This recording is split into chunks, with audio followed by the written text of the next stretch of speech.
Estimados estudiantes, muy buenas noches, muy buenos días, tengan todos ustedes. Les habla el profesor Luis Urbina Jara, a cargo de la asignatura de filosofía. En esta oportunidad nos corresponde dar un tema, ¿no?, que ya por título la filosofía contemporánea. Y dentro de la filosofía contemporánea tenemos nosotros a la fenomenología, ¿no? ¿Y qué cosa era la fenomenología? Igualmente que esto, ¿no?, es un proceso que se ha llevado y que abarca la filosofía, la filosofía contemporánea ha estudiado también la fenomenología, pero la filosofía contemporánea abarca parte del siglo XIX, siendo difícil determinar el sentido fundamental del pensamiento actual, ya que es un tratamiento que se está gestando, ¿no?, y desenvolviendo aún, como también por la multiplicidad de doctrinas y corrientes. Pero cabe resaltar que el pensamiento contemporáneo es el más fecundo y matizado de todo lo que han surgido en la historia. Y dentro de esto, ¿no?, nosotros encontramos lo que es la fenomenología. ¿Qué cosa es la fenomenología? ¿No?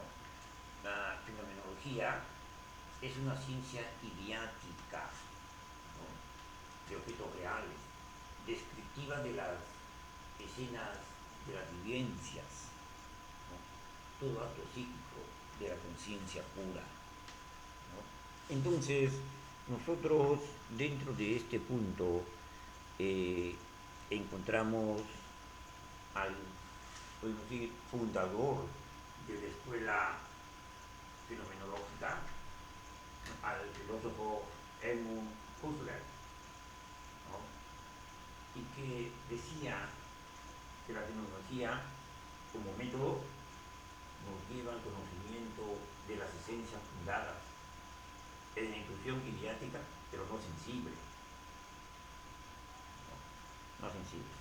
Y dentro de ello escribió obras como Meditaciones cartesianas, Lecciones fenomenológicas de la ciencia del tiempo, La filosofía como ciencia estricta, etcétera, etcétera, ¿no?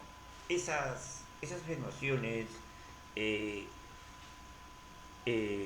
un poco, digamos, eh, tristes, que nos habla el alemán Edmund Husserl, ¿no?, y que nos decía, por ejemplo, que la idea, que nos decía que, por ejemplo, que la fenomenología postula una lógica pura de los objetos ideales, de los principios lógicos, las leyes puras y las significaciones. Por ello que afirmaba, ¿no?, que la fenomenología es una ciencia idiática, o sea, de objetos ideales, descriptivas de las escenas de la vivencia, ¿no?, o sea, todo acto psíquico de la conciencia pura. Husserl decía que el ser ideal es intemporal, ¿no? Son especies o esencias que no están en la mente humana ni en un lugar inmaterial, ni en la mente de Dios, y tiene validez, ¿no? Entonces, todo ello nos hacía ver Husserl, ¿no?, que la fenomenología, digamos, como método, nos lleva al conocimiento de las esencias, ¿no?, fundado en la intuición idiática, ¿no? pero no sensible. Y es considerada la fenomenología como una tesis idealista, al afirmar como realidad radical a la conciencia pura, ¿no? Esta acción de la fenomenología, ¿no? Nos llevó también a que otros filósofos fenomenológicos también hablen sobre esto, ¿no? Como Max Scheler, ¿no? Y Nicolai Hartmann, que también fueron de esta escuela eh, filosófica, ¿no? De esta escuela filosófica. Bien, eh, dentro de ello, ¿no? Dentro de ello, también nosotros tenemos lo que es eh, el existencialismo, ¿no? ¿Y qué cosa era el existencialismo? ¿No? Bien, ahí está. El existencialismo. El existencialismo nació por el, con el filósofo Soren Kierkegaard, ¿no? Un hombre angustiado, de espíritu rebelde, ¿no? Mucha sensibilidad fina hiperestética, y gritaba su disconformidad violentamente, ¿no? Cambiando perspectiva y trastocando valores. Esto de alguna u otra manera, ¿no?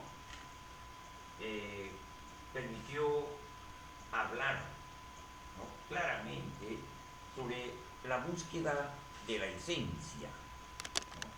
La búsqueda de la esencia, ¿no? Y dice que no solo es un artificio del hombre que trata de huir de las realidades, ¿no? Esto de alguna u otra manera comprometía, ¿no? Comprometía eh, su verdad, ¿no?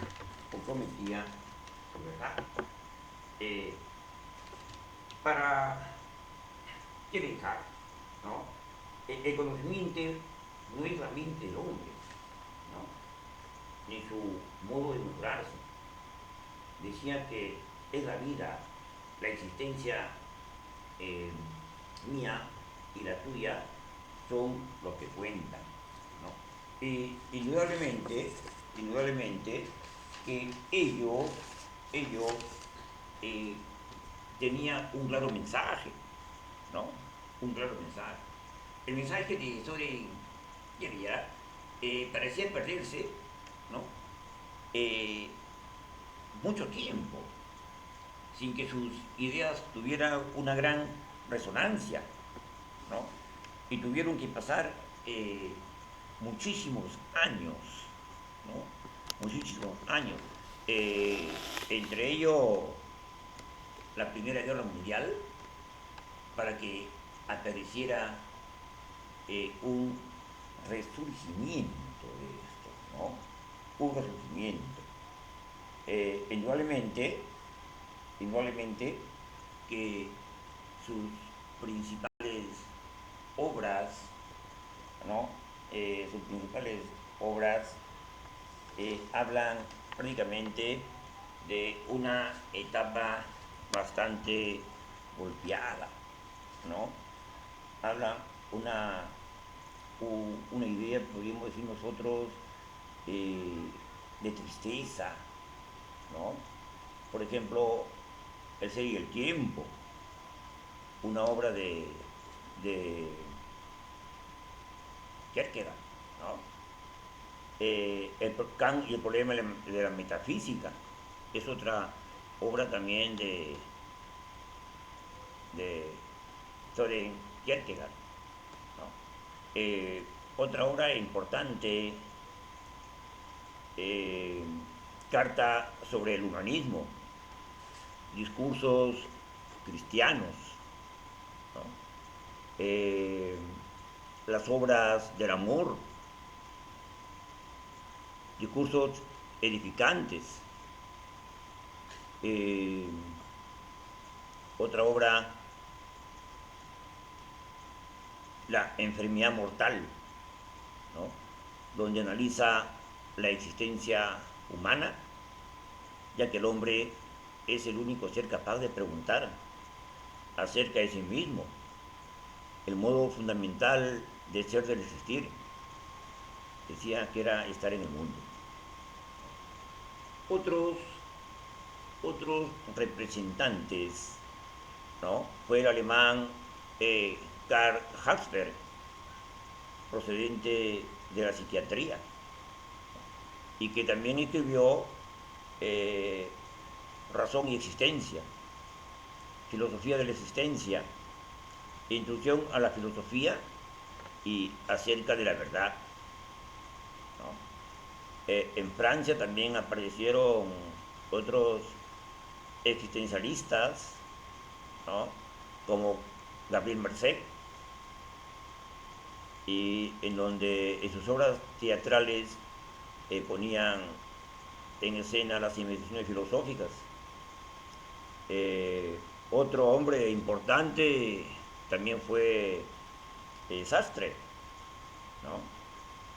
Jean-Paul Sartre fue un pensador y escritor influido por Husserl y Heidegger, ¿no? Y que escribió pues El ser y la nada, donde plantea un existencialismo ateísta, ¿no? También escribió Camino de la Verdad, ¿no? Haciéndose sentir a su vez, ¿no? en la filosofía de la posguerra, ¿no? Otro, otro filósofo que también estuvieron comprometidos con el existencialismo fue, por ejemplo, Miguel de Unamuno, un escritor y pensador español, ¿no? Que podríamos llamarse como uno de los precursores del existencialismo, ¿no? Uno de los precursores del existencialismo. José Ortega y Gasset, filósofo y escritor, ¿no? Con menos aguda expresión existencialista, ¿no? Aportó a este movimiento, dice. Él decía, yo soy yo y mi circunstancia, y si no la salvo a ella, no me salvo yo, ¿no? Una expresión bastante viviente, ¿no?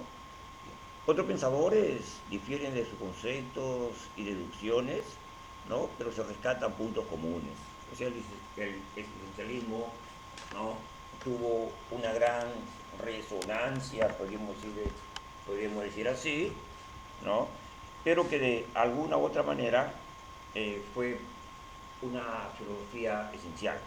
Vamos a hacer una pequeña pausa y regresamos con la segunda parte de esto.